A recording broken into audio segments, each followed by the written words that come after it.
It might just log out and log back in, because that might fix it for me. I've had trouble with my internet all weekend. Oh, okay.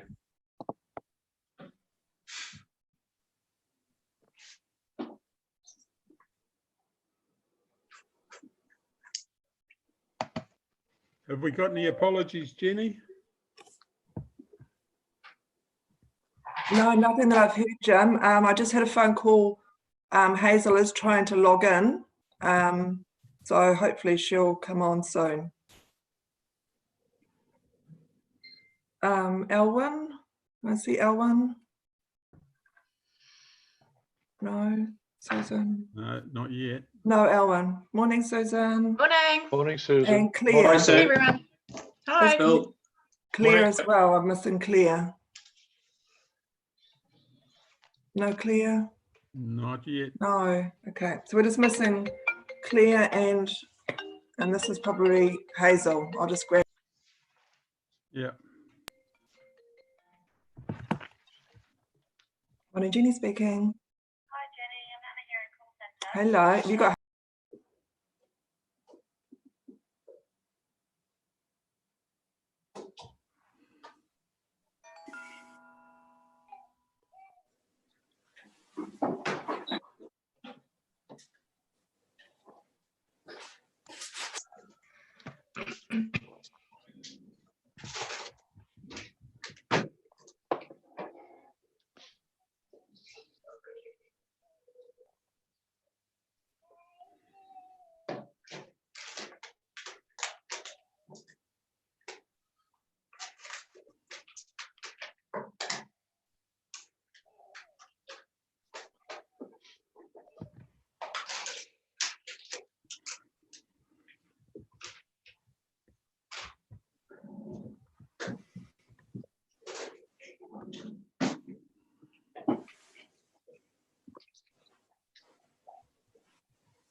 That was Elwyn. She's also trying to get in, Jim. So the two of them are having issues getting in. So they're going to ring Paul and see if he can help them. Who can't get in, Jenny? That was Elwyn. Oh, Elwyn yeah. and Hazel are both having issues logging in this morning.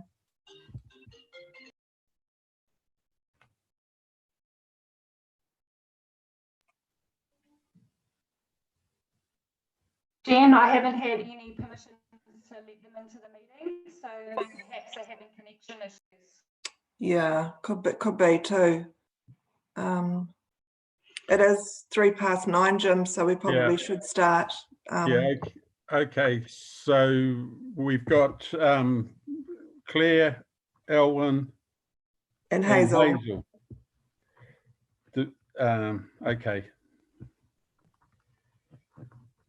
They may or may not get in, so I suppose we treat them as apologies when we get to that point. So yeah. Welcome everyone to the meeting. Sorry we're a couple of minutes late starting. Just need to advise everybody that the meeting is being live streamed. So, and as usual, if you can indicate movers and seconders, and I'll mention them for the resolutions as we go through. So we have the agenda this morning, and apologies, and it'll be, I think, for lateness probably, although if they can't get in, it might be for the whole meeting. So there's from Claire St. Pierre, Elwyn Andre Wiltons and Hazel Barnes. Can I have a mover? Moved Roger and seconded Mike. All those in favour? Aye. Aye. Contrary? Carried. Are there any disclosures of members' interest for item 3? There are none. So we're on to item 4, which is late items. Does anyone have any late items they wish to bring up? No late items. Confirmation of the order of the meeting, item 5. Can I have a mover? Graham, and seconded Philip. All those in favour, please say aye. Aye. Aye. Aye. Contrary? Carried. And now we go on to the minutes of the confirmation of the order of the confirmation of the minutes. Sorry. Can I have a mover and seconder to receive those? Everyone's waving. Andrew, and who was the seconder? Oh, Philip. All those in favour? Aye. Aye. Contrary? Carried. So if we go through those minutes page by page, page 1, 2, 3, 4, 5, 6, and we would have all got a note this morning from Debbie, I presume, about the Macron. There's some more work being done on that. So Yes. Yeah. Yep. Here. 7, 8, 9, 10, 11, and 12. So everyone's comfortable with those? Here. Can I have a mover and I'll second move that way. true and correct record? Lou, Brown, and Marcus. All those in favour? Aye. Aye. Contrary? Carried. So we're on to the next item now, which is the dog control agreement. Gary, do you want to make any comment there? Thank you, Worship. So this is an agreement between Hamilton City Council and ourselves to allow animal control officers to work in each other's area. We were approached by the city. It actually seems like a very sensible proposition to us, but I'll pass to Carl, who can perhaps just work through his report and talk about the practicalities of this. Yeah, thanks, Carl. Over to you. Yeah, good morning, everybody. I'll take the report itself as read. As Gary's outlined, the Dog Control Act does allow these agreements between councils to effectively share staff. And when you're bordering another council, there are certainly instances where that can be advantageous. Hamilton City approached us before the COVID lockdown was a thing. So it was something that was working its way through the pipeline. Hamilton have existing agreements with Waikato District to their north, and they're looking at agreements with Tauranga and other councils in the general area that are of a similar size and nature to them. Some councils have this ability to enter into an agreement delegated and others don't, so we're in the position where that's not delegated, hence the report to you today. The staff basically see this as a common sense approach. We certainly have had instances in the past where a dog has crossed from Hamilton, committed an offence in our district, and in one case I can remember it literally jumped the fence back into Hamilton. It meant we then had to wait for Hamilton staff to respond from their side in order to resolve that. So some good practicalities there. The actual details we still need to work through. Obviously, a lot of this work's sort of gone on hold in the last couple of weeks, but if there was ever an example of a time where something like this might be useful, I guess this is probably it. So yeah, happy to take any questions. Well, just before I open it up, you just mentioned there in your intro that it was sharing staff. And I understood from the report that there were no sort of staff implication. It was just giving you authority to go in the city and vice versa. Is that the situation, or is it actually sharing staff? Yeah, sorry, probably a poor choice of words. So it allows us to utilise other people's staff in certain circumstances. So if we needed backup or assistance from Hamilton for a particular matter, then we could call on their staff to assist our staff, as well as the issue of staff being able to cross the boundary in certain situations. Okay, all right. Welcome, Elwyn. Thanks, Carl. Okay, open it up to any questions. Liz. Hey, look, Carl, I just, I guess this to me seems like the most practical solution I've seen, you know, for your area. And I just think it's just such a great step forward. So I don't have any questions, just fully support. There we go. Happy to Okay. move the resolution too, Jim.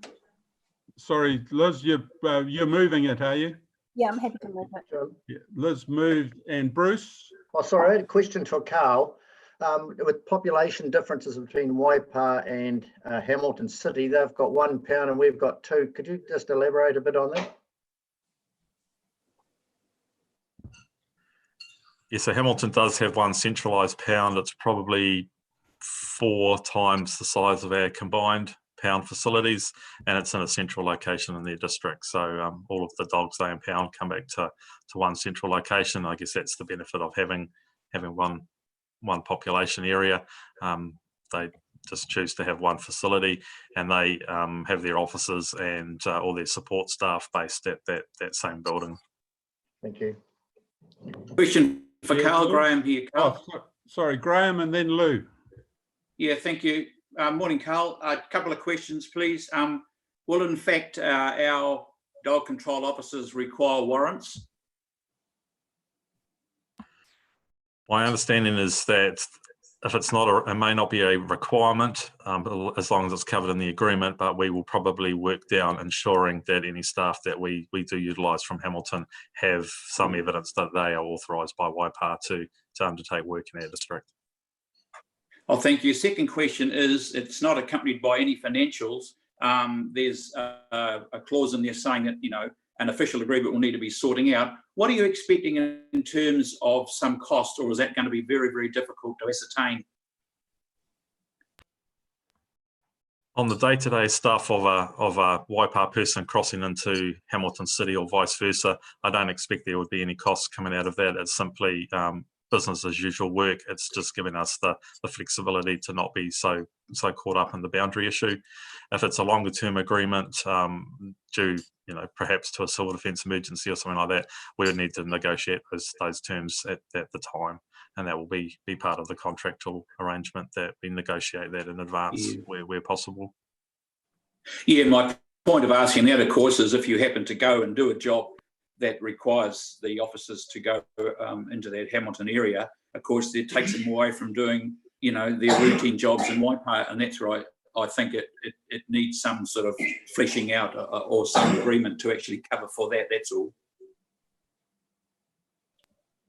Yep, certainly, and we'll be having some clause in there that doesn't provide an obligation, I guess you could say, in the sense that we will have some discretion about where and when that support is provided. You know, we need to be able to maintain business as usual. Thanks, Carl. Thanks, Graham. Lou, you had a question? Yeah, thanks. Through you, the chair, to Carl. Carl, I just see it says to facilitate officer exchange to provide learning. Does this mean that we'll be having a regular exchange with the other districts, including Hamilton, and learning technologies from them, or not? That's something we hope to develop. The animal control officers have got a very active Animal Control Officers Institute. So there's already quite a forum going on of officers meeting together on a regular basis and sharing their knowledge and understanding. And there are some councils that are very considered to be subject matter experts in the Waikato when it comes to dog control matters. So we definitely see some efficiencies and some advantage to being able to actually move that into more of a practical sense. So rather than just sitting around a table discussing these issues, they can actually go out in the field together and see how some of these things are applied. Fair enough. Thank you. Okay, thanks, Lou. Everybody else all right for questions? Through you, Your Worship. Yeah, I agree with Liz. Totally seems eminently practical, and I'm happy to second the motion. Thanks, Andrew. So it's moved by Liz and seconded by Andrew. Was there any other discussion? Okay, I'll put the motion. All those in favour? Aye. Aye. Contrary? Carried. Thanks for that. So the next item is the March Audit and Risk Committee meeting. Gary, were you wanting, or were you going straight to Ken? I'll just pass straight to Ken for this one, Your Worship. Thank you. Ken. Okay. Yeah. Thank you, Your Worship. Good morning, councillors. Hey, look, I won't labour this one. I'll largely take it as read. you'll notice that actually probably one of the big things about this Audit and Risk Committee meeting, and bearing in mind this was actually a physical meeting. It was pre all the COVID matters. Yeah, we actually had some real difficulty achieving a quorum for this meeting. So you'll notice when you look at the minutes in Appendix 1 that a number of items had to be withdrawn from the meeting just simply because we couldn't retain a quorum long enough to discuss them. That said, the critical matters were certainly covered, and they are set out there on page 27 of the agenda. So yeah, certainly the relevant risk management updates, a sign off of an internal audit program, and essentially sign off of audit plan and engagement letters, etc. So so look, happy to take any questions at all on that March Audit and Risk Committee meeting. Okay, and any questions to Ken?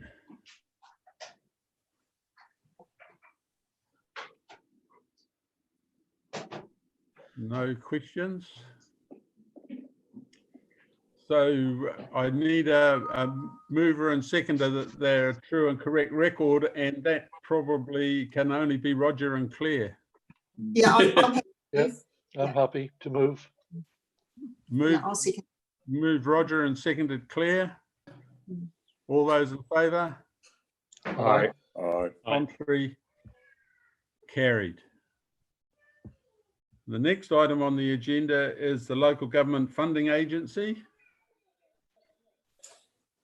Have we all got that? And oh yeah. Just So, a bit of light reading before you go to bed. Light reading. Oh my goodness. Okay, Gary, once again, straight to Ken.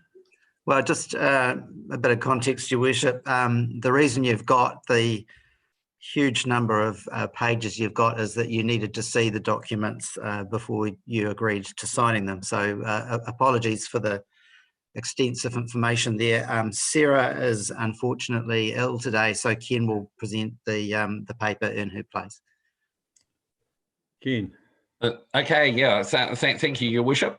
So so look, so what this does, and yes, my apologies as well for the for the size of the agenda, but obviously these are quite complex legal documents, and they did need to be published in full.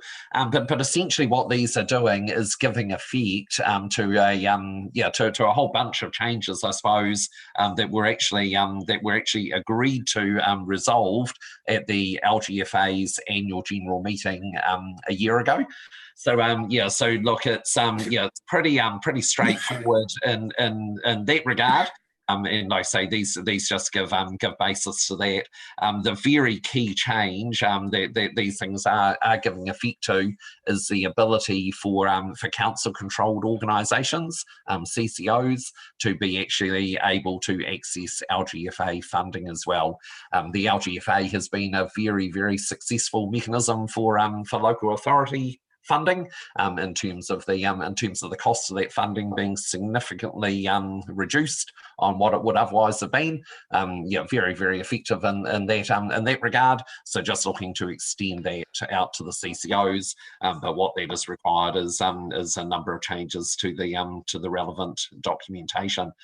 I think it's important to point out, actually the report actually does point this out, is that council has not had any specific legal advice in regard to these documents. What we are relying on is that two quite prestigious legal firms have both reviewed this documentation very, very thoroughly. Those two legal firms being Russell McVeigh on behalf of the LGFA. They were instructed by the LGFA to redraft the documentation, and then Simpson Grierson has effectively been the legal advice in regard to the councils. Okay, they've comprehensively reviewed the documentation on behalf of the Shareholders Council. The Shareholders Council representing the interests of the councils. Okay, so so we have very much relied on that. I have, Your Worship, I have had some questions overnight from Councillor St Pierre, and in a conversation this morning before this meeting, I've been able to address those concerns to the councillor's satisfaction. Apart from one, which I actually did have a very quick conversation with Simpson Grierson this morning on, and I did hope I'd get a response. And in fact, I'm just checking the email on my phone right now. It doesn't look like that response has come through yet. But look, that one was a very, I guess, a relatively simple matter of the multi-issuer deed. Has removed the definition of a local authority, and Councillor St Pierre's question was, why have they removed the definition of a local authority from the multi-issuer deed? That definition actually still appears in the other two documents, but it's been removed from that one. So like I say, I did ring Simpson Grierson just about 15 minutes before this meeting commenced this morning, just asking them if they can explain that. I haven't had a response back to date, but I would suggest, although you're happy for Councillor St Pierre to comment, obviously, I would suggest that I would have thought that that was relatively minor in the scale of things as to why that definition's been removed. I'm sure it is for good reason, but I just can't give you that reason right now. Okay, so with those things said, these are pretty complex legal documents. But as I say, there has been very thorough legal review, and they are giving effect to historic decisions. What we are asking you today is for your approval of council signing these, and the mechanism for the signing is 2 elected members, because these are deeds. We require two elected members to sign these a little later this week, because there is quite a tight deadline on these. So we will be in contact, subject to this resolution going through. We will be in contact with a couple of you in the next day or two to actually sign these documents as well. Okay, thanks, Ken. Claire, did you want to make any comment? Did you just have any concerns, or did you just identify that definition had been missed?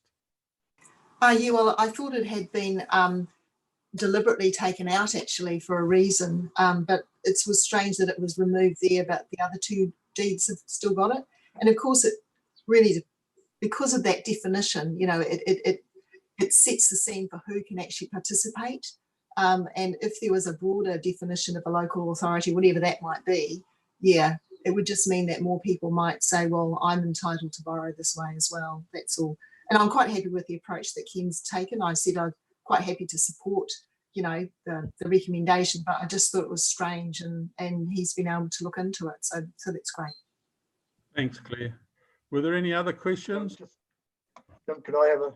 Yeah, sure, Bruce. Ken, just one on page 264 of our numbering on the left of the screen. We've still got Mr. Pemerall here as an address. I don't know whether that's correct. Farah's there, you're there, and Sarah's there, but Kumaran's still. Oh. I don't think he needs to be there, but maybe he's still poking his nose into our finances. I don't know. Okay. Okay. Look, very well spotted, Councillor. Actually, I think it's almost a, and in fact, I hadn't noticed that. I think that's almost a typo, because you can actually see the rest of Kumaran's email address is missing, and immediately after that, we've got Sarah Davies at yprdc.gov.nz. So look, I think a gremlin has snuck into the system, and his name is they've deleted half the email address, but not fully. So he did have a bit of influence over us. Yes, yeah. Well, actually, if you notice, I'm pretty sure he's appearing in a couple of pages later as in Wester Bar Plenty. You will see that. Yeah, the very next page he does appear there.